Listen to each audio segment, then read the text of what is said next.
साथियों नमस्कार, मैं आशीष सेंडे पुनः आपके सामने भारतीय इतिहास एक श्रृंखला सीरीज लेकर, जिसमें आज का विषय है वैदिक कालीन सभ्यता के सामाजिक, राजनीतिक एवं आर्थिक बिंदु।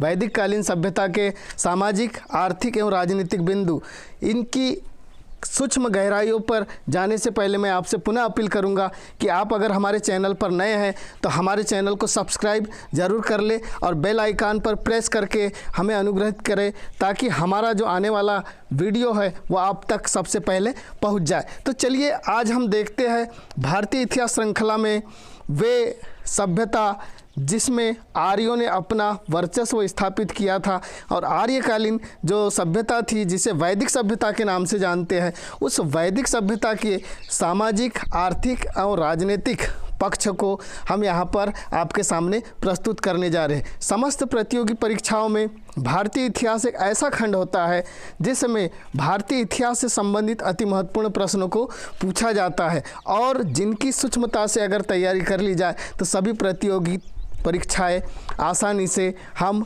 उत्तीर्ण करके अपने लक्ष्य को प्राप्त कर सकते। तो चलिए देखते हैं भारतीय इतिहास में वैदिक सभ्यता भाग 3 के माध्यम से वैदिक कालीन सामाजिक, राजनीतिक एवं आर्थिक जीवन। सबसे पहले देखते हैं वैदिक काल का राजनीतिक जीवन।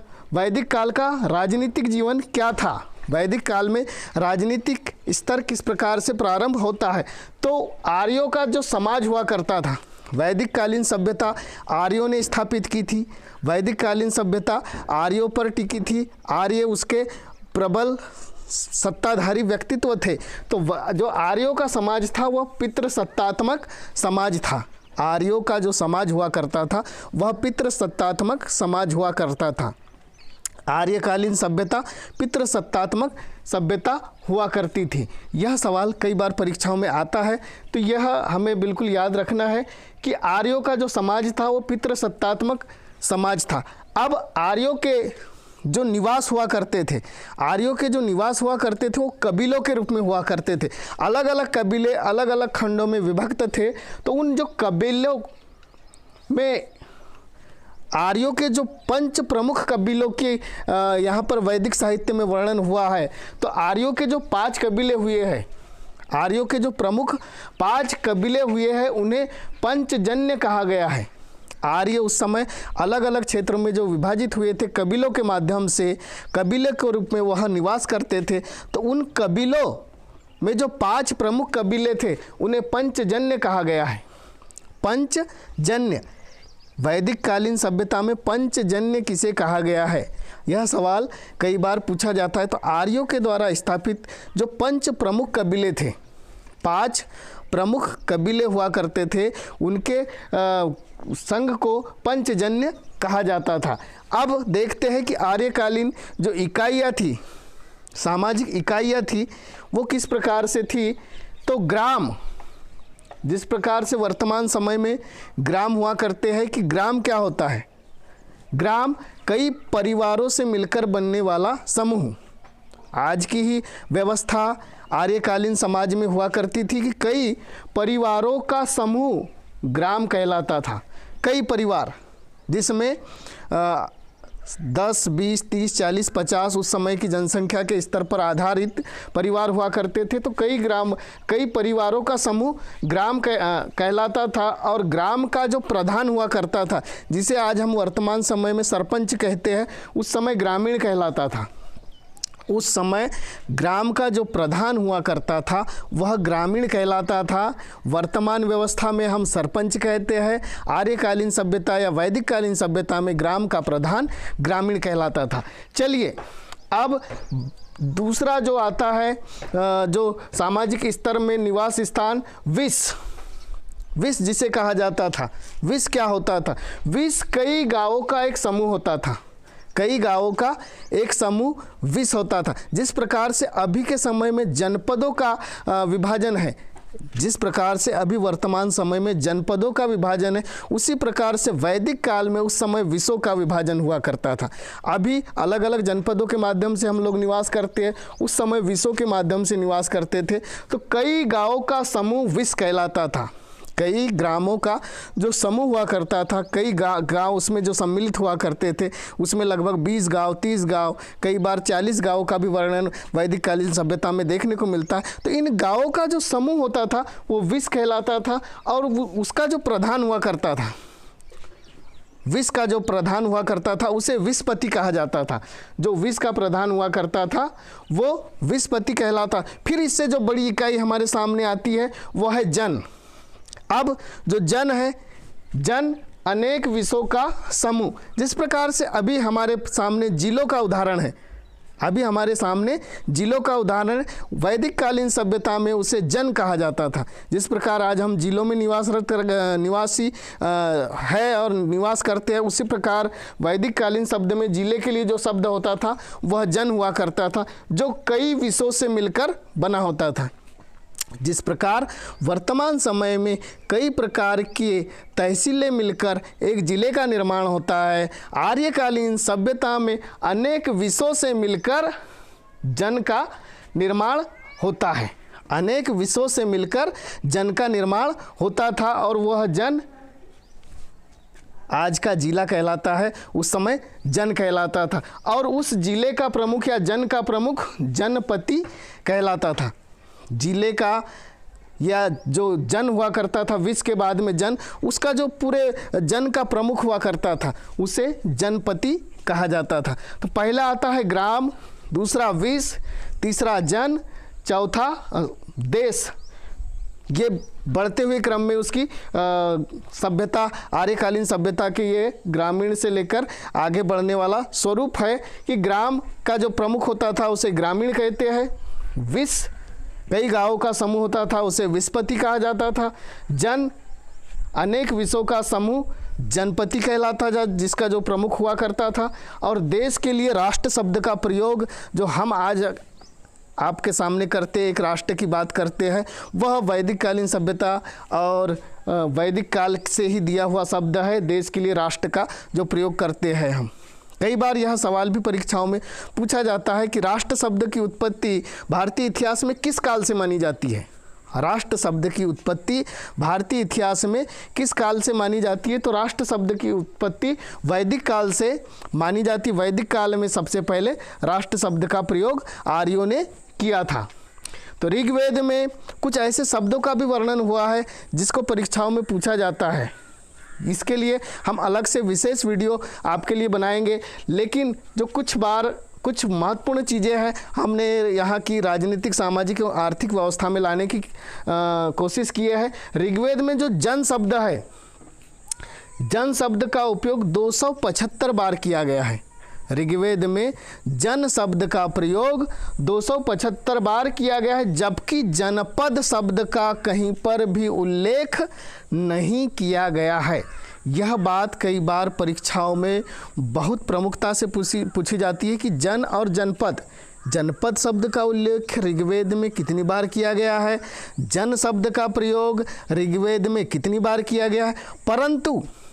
परंतु जन शब्द का प्रयोग 275 बार हुआ है, लेकिन जनपद का प्रयोग कहीं भी नहीं किया गया है। इसलिए इस तथ्य को अपने मस्तिष्क में बिठाना अति आवश्यक होता है कि जन का तो प्रयोग किया गया है, लेकिन जनपद का कहीं प्रयोग नहीं किया गया है।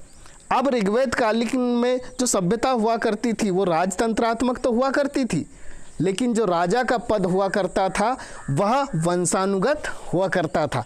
राजा का जो पद हुआ करता था वह आनुवांशिक या वंशानुगत हुआ करता था। राजा वंश के अनुसार चलते रहते थे। जो कबीलों की आम सभा थी वह समिति कहलाती थी। कबीलों की जो आम सभा, कबीलों में जो बटा था वैदिक कालीन समाज, उसकी जो सभा हुआ करती थी वह समिति कहलाती थी, जो राजा का चुनाव करती थी। सभा और समिति में हम आगे और विस्तृत आपके सामने जानकारी प्रस्तुत करेंगे कि कबीलों में जो विभाजित था जन, विस और ग्राम, इनमें जो समितियां निर्मित होती थी वही राजा का चुनाव करती थी। हम इस समिति पर आगे और चर्चा करेंगे, इसको अभी हम यहाँ पर यहीं छोड़ने देते हैं और इसकी विस्तृत बात हम आगे वीडियो में करेंगे कि समिति क्या होती थी और सभा क्या होती थी। इसका आज के परिदृश्य में हम उदाहरण देने का प्रयास करेंगे ताकि आपको बिल्कुल समझ में आ जाए कि सभा और समिति क्या होती थी। ऋग्वैदिक काल में इंद्र को पुरंदर कहा गया है। यह सवाल भी कई बार परीक्षाओं में पूछा जाता है कि ऋग्वैदिक काल में इंद्र को क्या कहा गया है। ऋग्वैदिक काल में इंद्र को किस नाम से जाना जाता था? तो ऋग्वैदिक काल में इंद्र को पुरंदर के नाम से जाना जाता था। भरत और त्रिशु आर्यों के शासक वंश थे। कई बार यह सवाल परीक्षाओं में पूछा जाता है कि आर्यों के शासक वंश में प्रमुख रूप से किन लोगों का नाम आता है? तो भरत और त्रिशु, भरत और त्रिशु, यह नाम कुछ अटपटा सा है। त्रिशु, भरत और त्रिशु आर्यों के शासक वंश के व्यक्तित्व थे। भरत वंश के राजा सुदास, ये एक अब यहाँ पर अति महत्वपूर्ण तथ्य मैं आपके सामने रख रहा हूँ जो कई परीक्षाओं में चाहे वैकल्पिक परीक्षा हो चाहे लिखित परीक्षा हो जिसमें किसी उत्तर के सार स्वरूप उसको लिखा जाता है, उसमें यह बात बहुत ज़्यादा पूछी जाती है कि पुरुषणी नदी के तट पर कौन सा युद्ध हुआ था, किस किस के बीच में हुआ था। वैदिक कालीन सभ्यता में पुरुषणी नदी का क्या नाम हुआ करता था, उसे क्या कहा जाता था। नदियों पर भी हम एक वीडियो आगे चल के बनाएंगे। तो भरत वंश के राजा सुदास, भरत वंश के जो राजा थे सुदास तथा अन्य 10 राजाओं के बीच में जो युद्ध हुआ था, भरत वंश के राजा सुदास और अन्य जो 10 राजा एक साथ मिलकर भरत वंश के राजा सुदास के साथ जो युद्ध किए थे, उसी युद्ध को दसराग युद्ध कहा गया। दसराग यानी 10 राजाओं से मिलकर किया गया युद्ध। भारतीय इतिहास में दसराग युद्ध बहुत ज़्यादा प्रसिद्ध घटना के रूप में सामने आती है कि प्रसिद्ध दसराग युद्ध किसके और किनके बीच में लड़ा गया, किस नदी के किनारे लड़ा गया, इसमें विजय किसकी हुई, यह बातें कई बार परीक्षाओं में पूछी जाती है। तो दसराग युद्ध में एक और जो सुदास थे, सुदास वो अकेले व्यक्तित्व थे, अकेले राजा थे और इनके अपोजिट में 10 राजा सामने थे। कितने राजा सामने थे?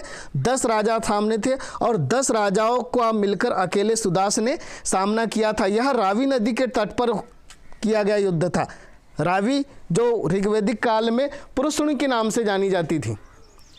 रावी का जो प्राचीन नाम है वो पुरुषणी है, लेकिन अभी वर्तमान नाम से हम जिसे जानते हैं वह रावी नदी के नाम से जानते हैं। तो रावी नदी के तट पर जो युद्ध हुआ था दसराग युद्ध, उसमें सुदास और अन्य 10 राजाओं ने मिलकर भाग लिया था, जिसमें विजय सुदास की हुई थी और यह पुरुषणी नदी के तट पर हुआ था, यानी रावी नदी के तट पर होने वाला प्रसिद्ध ऐतिहासिक युद्ध है जिसमें सुदास की विजय हुई थी। यह आपको याद रखने वाली बात है। इस पूरे पक्ष से 2-3 सवाल कई बार परीक्षाओं में पूछे जाते हैं।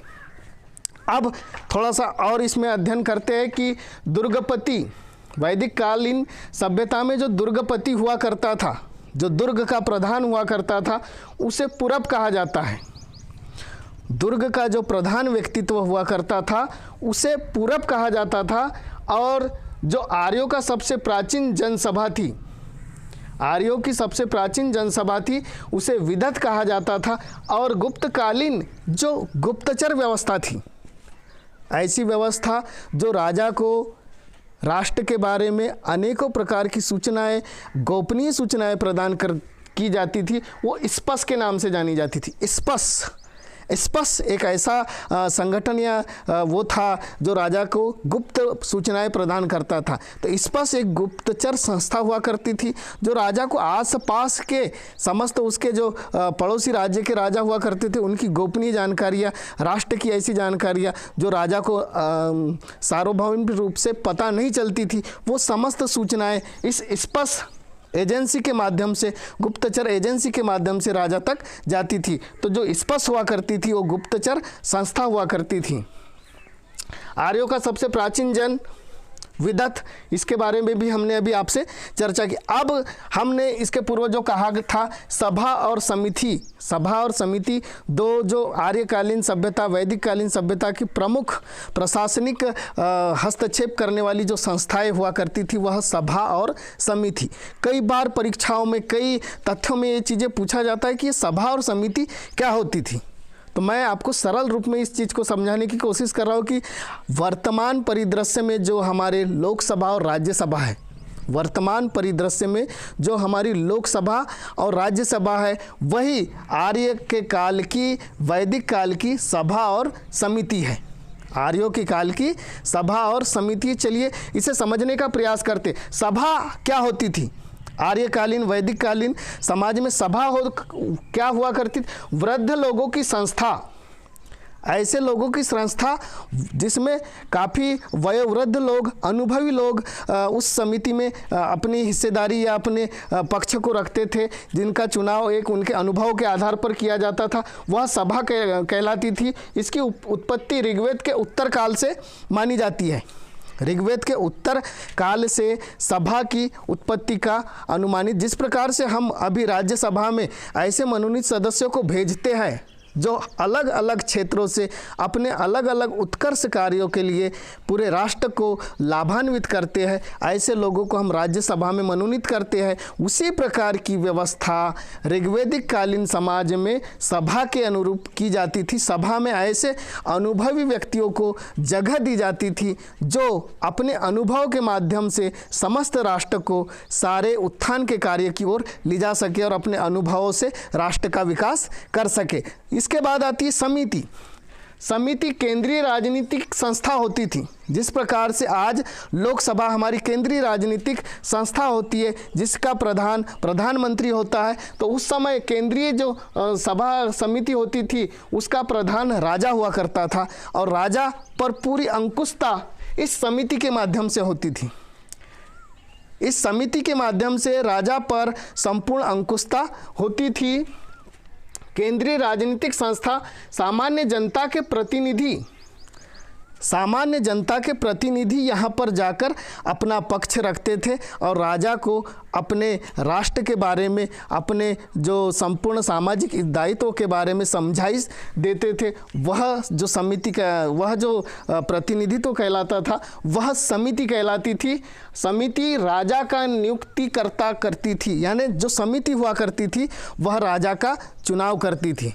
हालांकि राजा का पद आनुवांशिक होता था, लेकिन समिति के पास इतना पावर होता था कि वो आनुवांशिक स्तर पर ही राजा का चुनाव करके अपने योग्य शासक को नियुक्त करती थी। जिस प्रकार से आज हम लोकसभा के माध्यम से अपने प्रतिनिधित्व को चुनते हैं, उसी प्रकार से वैदिक कालीन सभ्यता में समिति के माध्यम से उस समय राजा का चुनाव किया जाता था। इसकी जो पावर के बारे में चर्चा करेंगे कि समिति के पास इतना पावर हुआ करता था कि वो राजा को हटाने तक की क्षमता रखती थी। राजा को अपने पद से हटाने का भी प्रभाव जो हुआ करता था वह समिति के पास हुआ करता था। इस प्रकार से संपूर्ण नियंत्रण, राष्ट्र पर जो संपूर्ण नियंत्रण की बात आती है तो वह समिति के द्वारा की जाता था। समिति एक ऐसी संस्था होती थी जो संपूर्ण राष्ट्र पर अपना नियंत्रण जमा कर रखती थी। तो ये दो प्रकार की जो संस्थाएं थी वैदिक कालीन सभ्यता में, सभा और समिति, इनका अस्तित्व राजकीय व्यवस्था पर पूर्ण रूप से प्रभावी रूप से देखने को मिलता है। चलिए आगे देखते हैं कि जो समिति का प्रधान होता था वो ईशान कहलाता था। समिति का जो प्रधान हुआ करता था वह ईशान कहलाता था। जो समिति हुआ करती थी राष्ट्रीय स्तर पर, उसका जो प्रधान हुआ करता था वह ईशान कहलाता था। उग्र तथा जीव ग्रभ, यह कई बार परीक्षाओं में सवाल आता है। ये हमने विशेष तौर पे आपके सामने प्रस्तुत करने के लिए रखा है कि वैदिक कालीन जो पुलिस कर्मचारी हुआ करते थे उसे क्या कहा जाता है। वैदिक कालीन जो पुलिस कर्मचारी, जो पुलिस दल हुआ करता था, तो उसे उग्र तथा जीव और ग्रभ, उग्र, जीव, ग्रभ, ये तीन शब्दों का प्रयोग पुलिस कर्मचारियों के लिए किया जाता था। वैदिक कालीन जो न्याय व्यवस्था हुआ करती थी, वो न्याय व्यवस्था के न्यायाधीश को प्रश्न विनाक के नाम से न्यायाधीश को जाना जाता था। और गोचर भूमि, ऐसी भूमि जिस पर पशुओं को चराया जाता था, इस भूमि के जो स्वामित्व वाले होते थे, जिसका अधिकारी होता था, वह ब्राजपति कहलाता था। तो इस प्रकार से हमने इस पूरे खंड में वैदिक काल की राजनीतिक व्यवस्था को बहुत ही अच्छे से सूक्ष्मता से जानने की कोशिश किया कि जो सवाल परीक्षाओं में बारंबारता रखते हैं, पूछे जाते हैं, उनको हमने वैदिक काल की राजनीतिक स्थिति को देखा। अब चलिए हम देखते हैं वैदिक कालीन सामाजिक स्थिति क्या थी। चलिए अब देखते हैं वैदिक कालीन सामाजिक व्यवस्था। इसके पूर्व हमने राजनीतिक संगठन, राजनीतिक व्यवस्था जो वैदिक काल की थी उसे देखा। अब हम देखते हैं वैदिक कालीन सामाजिक व्यवस्था। समाज का जो मुख्य संगठन था वह गोत्र आधारित था। गोत्र के आधार पर परिवारों का विभाजन माना गया था, परिवारों को विभाजित तौर पे देखा जाता था। सामाजिक संगठन का जो आधार हुआ करता था, सामाजिक संगठन का जो आधार वह गोत्र के द्वारा किया जाता था। अब बात करते हैं यहाँ पर पुत्र और पुत्री के अधिकारों की। तो पुत्र ही पैतृक संपत्ति का अधिकारी हुआ करता था। जो पैतृक संपत्ति हुआ करती थी पिता की, उसका उत्तराधिकारी पुत्र हुआ करता था। पुत्रियों को उत्तराधिकार के लिए किसी प्रकार के अधिकार प्राप्त नहीं थे। पुत्रियों को पढ़ाने लिखाने या उपनयन संस्कार उनका जरूर किया जाता था, लेकिन उन्हें संपत्ति के अधिकार में प्रावधान नहीं था। वैदिक कालीन जो परिवार हुआ करते थे वह संयुक्त परिवार हुआ करते थे। यह बात एक विशेष तथ्य के रूप में सामने मैं आपके रखना चाहता हूं कि जो वैदिक परिवार थे वह अपने आप को समृद्ध ही इस बात से मानते थे कि हम जितने संयुक्त परिवार हों, जो संयुक्त परिवार होता था वह समृद्ध परिवारों की श्रेणी में माना जाता था, और जितना बड़ा संयुक्त परिवार उतना ही समृद्ध परिवार उसे माना जाता था। इस तरह से जो संयुक्त परिवार होता था उसका सामाजिक स्तर पर जो दायित्व लोगों के मन में होता था वो सबसे ऊंचा होता था। यानी संयुक्त परिवार की पराकाष्ठा को छूने वाला जो काल था वो वैदिक काल था। अगली बात करते हैं कि ऋग्वेद, उस काल में जो वर्ण व्यवस्था उल्लेखित थी, 4 प्रमुख वर्णों का ऋग्वेदिक काल में वर्णन किया गया है, जिसमें जो 10वां मंडल था ऋग्वेद का, जिसमें वर्ण व्यवस्था का उल्लेख किया गया है कि दिव्य पुरुष जो था उसके मुख से निकला हुआ व्यक्ति ब्राह्मण कहलाया, उसके भुजाओं से निकला हुआ व्यक्ति क्षत्रिय कहलाया, उसकी जंघाओं से निकला हुआ व्यक्ति वैश्य कहलाया, और उसके पैरों से निकला हुआ व्यक्ति शूद्र कहलाया। यह इस प्रकार की वर्ण व्यवस्था वैदिक कालीन समाज में व्याप्त थी, और वर्ण व्यवस्था के आधार पर उस समय कार्य को संपादित किया जाता था। वैदिक कालीन समाज में बाल विवाह की प्रथा प्रचलित थी। बाल विवाह मुख्य रूप से वैदिक काल में किया जाता था और बच्चों का बाल विवाह करवा दिया जाता था। बाल विवाह का प्रचलन के प्रमाण वैदिक काल में मिलते हैं। अब दीर्घ काल तक ऐसी लड़कियां जिनका विवाह नहीं किया जाता था, कई बार यह सवाल परीक्षाओं में पूछा जा चुका है। MPPSC, UPSC आदि जो बड़ी बड़ी परीक्षाओं में ये सवाल कई बार पूछा जा चुका है कि ऐसी लड़कियां जिनका विवाह बहुत अधिक उम्र तक नहीं किया जाता था वैदिक काल की, उन्हें क्या कहा जाता है? तो उन लड़कियों को अमाजू नाम से संबोधित किया जाता था। वैदिक कालीन सभ्यता में अमाजू शब्द से संबोधित किया जाता था ऐसी लड़कियां जो लंबे समय तक अविवाहित रहती थी। वैदिक काल में एक और प्रथा का उल्लेख मिलता है, नियोग प्रथा, जो कि महिलाओं के लिए अच्छी प्रथा नहीं मानी जाती। वास्तविक रूप में यह नियोग प्रथा वैदिक काल के लिए अच्छी नहीं मानी जाती, और अभी वर्तमान समय में इसका बिल्कुल विशेष रूप से सामाजिक दृष्टिकोण से यह प्रथा है दृष्टि से देखे जाने वाली प्रथा है। मैं कमेंट बॉक्स में पूछना चाहूँगा कि ये नियोग प्रथा क्या होती है। कृपया आप अपनी जानकारी का स्तर हमें बताएं, या फिर हम अगले वीडियो में इसको हम ज़रूर बताएंगे नियोग प्रथा क्या होती है। तो नियोग प्रथा भी प्रचलित थी वैदिक कालीन सभ्यता में, और पर्दा प्रथा का कहीं पर प्रमाण नहीं मिलता। स्त्रियों की दशा की बात करेंगे तो जो नियोग प्रथा थी वह प्रचलित थी, लेकिन पर्दा प्रथा का कहीं पर भी उल्लेख नहीं आता है वैदिक कालीन सभ्यता में। शतपथ ब्राह्मण में अर्धांगिनी शब्द भारतीय समाज में जो पुरुषों के साथ में महिला को अर्धांगिनी कहा गया है, अर्धांगिनी, पुरुष की अर्धांगिनी कहा गया है। इस शब्द का सबसे पहला उल्लेख शतपथ ब्राह्मण में किया गया है कि पुरुषों के साथ जो कंधे से कंधा मिलाने का काम जिसको हम अर्धांगिनी कहते हैं, यह अर्धांगिनी शब्द शतपथ ब्राह्मण से लिया गया है और ये वैदिक कालीन सभ्यता से ही प्रचलन में आया है कि एक महिला अपने पुरुष की अर्धांगिनी होती है।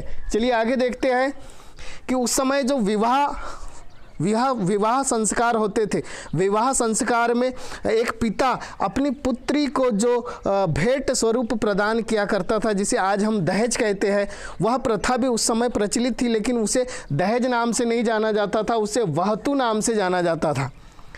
एक पिता के द्वारा अपनी कन्या को दिए जाने वाली भेंट वैदिक काल में वहतु नाम से जानी जाती थी। स्त्रियों को राजनीतिक तथा संपत्ति संबंधी अधिकार नहीं थे। ऋग्वैदिक काल में स्त्रियों को राजनीतिक एवं संपत्ति वाले अधिकार प्राप्त नहीं थे। कन्याओं को वैदिक शिक्षा प्रदान की जाती थी, कन्याओं को वैदिक शिक्षा प्रारंभ की जाती थी। यहाँ तक कि वेदों के जो रचयिताओं में भी कुछ प्रमुख स्त्रियों के नाम सामने आते हैं। इसके पूर्व के हमने वीडियोस में भी बताया और इस वीडियो में भी हम आगे बताएंगे कि कौन कौन ऐसी विदुषी महिलाएं वैदिक कालीन सभ्यता में हमारे सामने आई, जिन्होंने अपना संपूर्ण मतलब ज्ञान का प्रभाव पूरे वैदिक सभ्यता को में दिखलाया है। पुत्री का उपनयन संस्कार किया जाता था। अब चलिए हम चर्चा करते हैं कि उपनयन संस्कार क्या होता है। ऐसा संस्कार जो विद्या आरंभ के पहले किया जाने वाला संस्कार होता है। 16 संस्कारों में विद्या आरंभ के पहले किया जाने वाला संस्कार उपनयन संस्कार किया जाता है। तो यह संस्कार स्त्रियों के भी किए जाते थे, यानी लड़कियों के भी किए जाते थे। ऋग्वैदिक काल में बच्चों को जब गुरुकुलों में भेजा जाता था, उसके पूर्व जो संस्कार संपादित किया जाता था वह उपनयन संस्कार हुआ करता था। अब हम बात करते हैं ऋग्वैदिक कालीन की ऐसी विदिष्ट महिलाओं की, जिन्होंने ऋग्वैदिक काल में अपने ज्ञान के चर्चे स्थापित करके काल में जो वेदों की रचना में भी अपना महत्वपूर्ण स्थान रखा था। ऐसी प्रमुख जो स्त्रियां थी, लोपामुद्रा, घोषा, सिक्ता, अपाला एवं विश्वारा जैसी विदेशी महिलाओं का वर्णन हमें मिलता है। ये वो स्त्रियां हैं, वह महिलाएं हैं जिन्होंने वैदिक काल में अपने ज्ञान के अद्भुत क्षमता से वेदों की रचना में भी अपना प्रमुख स्थान रखा है। दास प्रथा प्रचलित थी। वैदिक कालीन सामाजिक व्यवस्था में जो दास प्रथा का वर्णन हमें प्राप्त होता है, यह बात कई बार पूछी जाती है। सामाजिक स्तर पर ये याद रखने वाली बात है कि वैदिक काल में दास प्रथा प्रचलित थी। आर्य मूल रूप से शाकाहारी हुआ करते थे, परंतु किसी विशेष आयोजन में वह मांस का सेवन करते थे और सोम रस भी ग्रहण करते थे। किसी विशेष आयोजन में मांस का भी सेवन करते थे, लेकिन विशेष आयोजन में प्रचलित नहीं था, मांसाहार प्रचलित नहीं था। मांस का भी प्रयोग करते थे, सोमरस का भी प्रयोग करते थे, लेकिन विशेष आयोजनों में मूलतः आर्य शाकाहारी हुआ करते थे। गाय वर्तमान परिप्रेक्ष्य की तुलना में उस समय बहुत ज़्यादा पवित्र पशु माना जाता था, आज भी पवित्र पशु माना जाता है। गाय को अघन्या कहा जाता था। अघन्या यानी जिसे नहीं मारा जा सकता। गाय अति पूजनीय पशु था जिसे नहीं मारा जा सकता। गाय के लिए जो प्रयुक्त होने वाला शब्द है उसे अघन्या कहा गया। यह सवाल भी कई बार परीक्षाओं में पूछा जाता है कि ऋग्वैदिक काल में अघन्या क्या है, अघन्या किसे कहा गया। तो अघन्या जिसे नहीं मारा जा सकता वह शब्द का वर्णन है और वह था गाय के लिए। गाय ऐसा पशु था जो पूजनीय पशु था और जिसे मारा नहीं जा सकता था। उस समय वेशभूषा का वर्णन आता है। 3 प्रकार की वेशभूषा का उपयोग ऋग्वैदिक काल में किया जाता था। अधोवस्त्र, उत्तरीय वस्त्र और अधिवास। जिस प्रकार से 3 प्रकार के महिलाओं के वस्त्र होते, उन प्रकार के वस्त्रों का उल्लेख ऋग्वैदिक काल में आता है। पहला अधोवस्त्र, उत्तरीय वस्त्र और अधिवास। पुरुषों के लिए ऋग्वेद में उष्णीय एक शब्द का प्रयोग किया जाता है। इसका मतलब होता है सर पे जो पगड़ी धारण किया करता था पुरुष ऋग्वैदिक काल का, उसे उष्णीय कहा जाता था। पगड़ी का उल्लेख जिसमें आता है वह उष्णीय है। उष्णीय शब्द का जो प्रयोग हुआ है वह ऋग्वैदिक काल में पुरुषों की पगड़ी से संबंधित शब्द है। शिक्षा गुरुकुल में आरंभ होती थी और उपनयन संस्कार भी होते थे। तो इस तरह से वैदिक काल की सामाजिक व्यवस्था अपने आप में एक अद्वितीय व्यवस्था थी, जिसका हमने आज पूरा वर्णन आपके सामने रखा है।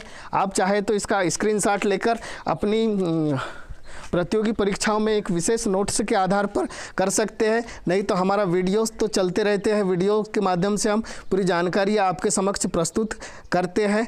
अगर आपने हमारे चैनल को सब्सक्राइब अभी तक नहीं किया तो ज़रूर सब्सक्राइब कर लिए। चलिए अब देखते हैं आर्थिक व्यवस्था, वैदिक कालीन आर्थिक व्यवस्था। वैदिक कालीन राजनीतिक सामाजिक व्यवस्था के बाद में हम देखते हैं वैदिक कालीन आर्थिक व्यवस्था। वैदिक कालीन जो मुख्य रूप से आर्थिक व्यवस्था थी वह जो निर्भर थी वह कृषि एवं पशुपालन पर निर्भर थी। वैदिक कालीन आर्थिक व्यवस्था कृषि एवं पशुपालन पर टिकी हुई थी। यह एक सबसे प्रमुख बिंदु हमारे सामने आता है कि वैदिक कालीन जो अर्थव्यवस्था था उसका जो आधार था वह पशुपालन था, पशुपालन एवं कृषि था। वैदिक काल में जो कृषि योग्य भूमि है, वैदिक काल में कृषि योग्य भूमि को उर्वरा कहा जाता था। कृषि योग्य जो भूमि होती थी उसे उर्वरा कहा जाता था।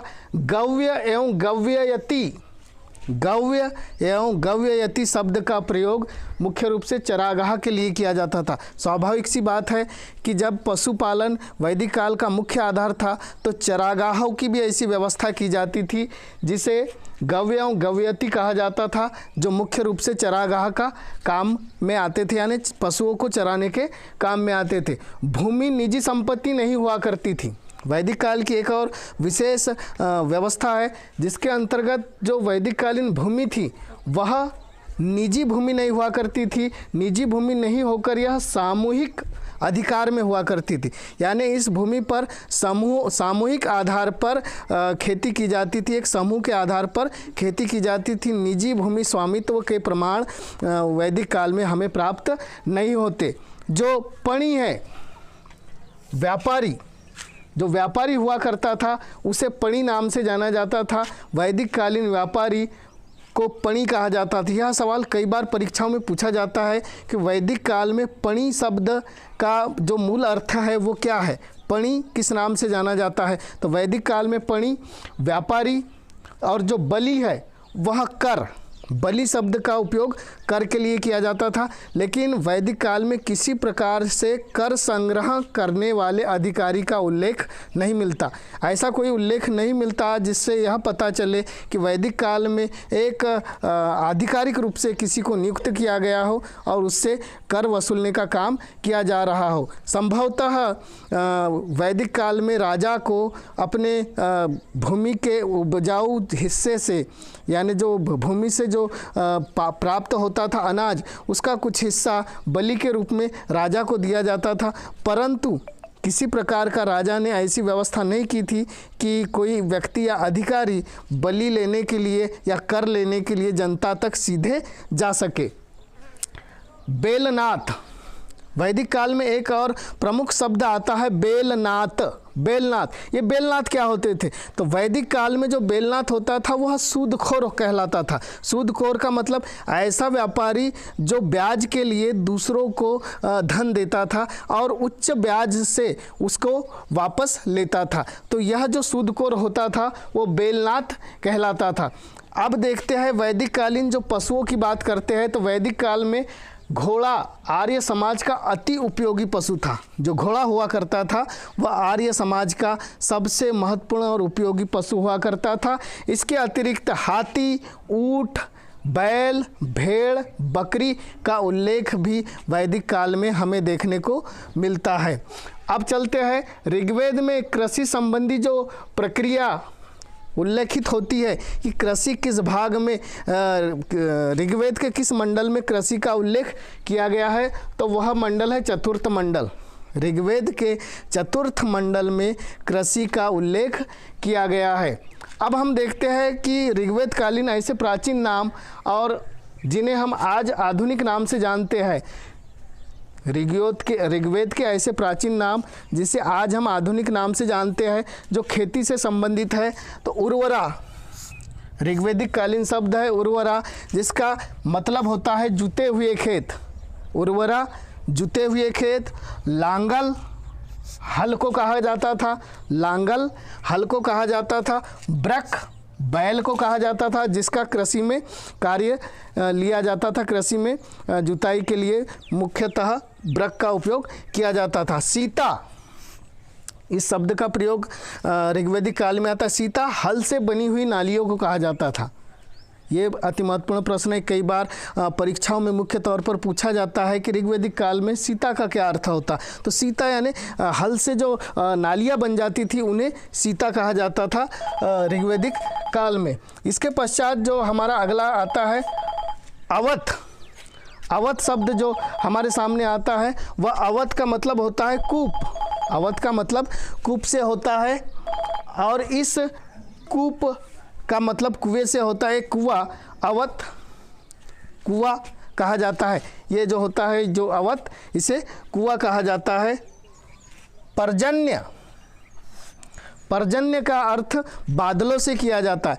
पर्जन्य बादल को कहा जाता है, जो ऋग्वेदिक कालीन अति महत्वपूर्ण शब्द है। पर्जन्य बादल को कहा जाता है। कृतिवासा, कृतिवासा एक शब्द का वर्णन ऋग्वेदिक काल में होता है कि यह कृतिवासा क्या होता है। तो यह कृतिवासा चर्म धारण करने वाला, चर्म को धारण करने वाला कृतिवासा कहलाता है। ऋग्वेदिक कालीन महत्वपूर्ण शब्द है और इनके आधुनिक नाम है। चलिए कुछ महत्वपूर्ण तथ्य ऋग्वेदिक कालीन धार्मिक व्यवस्था पर देखते हैं। तो महत्वपूर्ण जो देवता होते थे ऋग्वेदिक कालीन, वह इंद्र हुआ करते थे, जिन्हें पुरंदर के नाम से जाना जाता था, और ऋग्वेद में इनका वर्णन 250 बार किया गया है।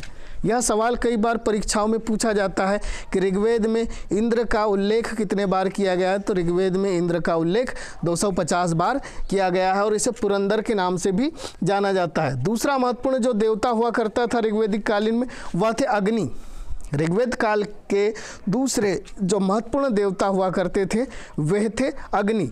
अग्नि, ऋग्वेद में अग्नि की स्तुति 200 सूक्त, ऋग्वेद में अग्नि की स्थिति में 200 सूक्त कहे गए हैं। 200 सूक्त, यह भी एक महत्वपूर्ण तथ्य है कि ऋग्वेद में जो अग्नि थे, अग्नि देवता के आह्वान में जो सूक्त कहे गए उनकी संख्या 200 थी, उनकी संख्या 200 थी। तीसरे जो प्रमुख देवता हुआ करते थे वह थे वरुण, जिन्हें बादलों के देवता या वर्षा के देवता के रूप में जाना जाता था। तीसरे जो महत्वपूर्ण देवता थे वह वरुण।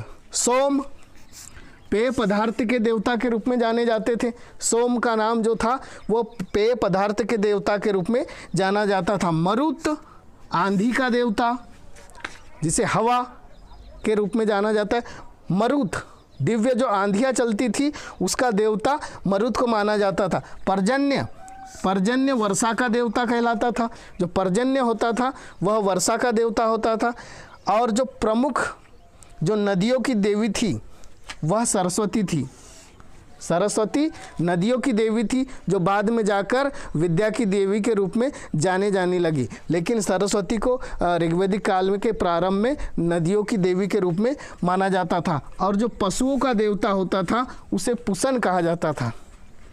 जो पशुओं का देवता होता था उसे पुसन कहा जाता था। तो इस प्रकार से आज हमने भारतीय इतिहास श्रृंखला के भाग 3 में, जिसमें वैदिक सभ्यता को लिया, और वैदिक कालीन सभ्यता में वैदिक कालीन राजनीतिक व्यवस्था, सामाजिक व्यवस्था, आर्थिक व्यवस्था और मुख्य धार्मिक व्यवस्था को हमने लिया है। हमने समस्त प्रतियोगिता परीक्षाओं में आने वाले उन मूल बिंदुओं को समाहित किया है। अतः हम आपसे यह गुजारिश करेंगे कि आप हमारे चैनल पर नए हैं तो हमारे चैनल को सब्सक्राइब कर बेल आइकन को प्रेस जरूर कर दें, ताकि हमारे सभी आने वाले वीडियो आप तक सबसे पहले पहुंच सके। धन्यवाद, नमस्कार।